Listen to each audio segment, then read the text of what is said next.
মানুষের জীবনে উন্নতি লাভ করার জন্য তিনটি স্তম্ভের প্রয়োজন হয়। প্রথম স্তম্ভ শিক্ষা।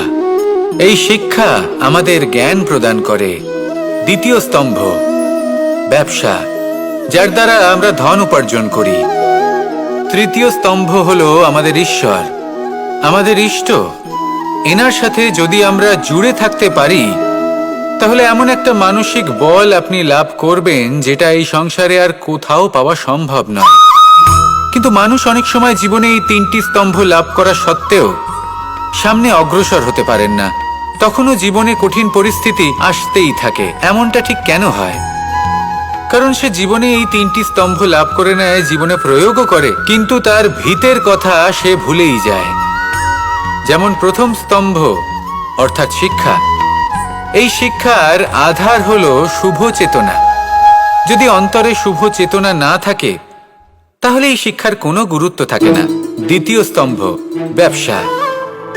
পরিশ্রম করে উপার্জন করতে হবে, এই কথাটা আমরা সবাই জানি এবং সবাই চেষ্টাও করি। কিন্তু ব্যবসা করতে করতে আমরা এটা ভুলে যাই আমাদের ব্যবহার কেমন হয়ে পড়েছে। এই ব্যবহার যদি শুভ হয় তাহলে আমাদের উপার্জন আস্তে আস্তে একটা স্থির জায়গায় এসে পৌঁছবে। এবং তৃতীয় স্তম্ভ আমাদের ভগবান।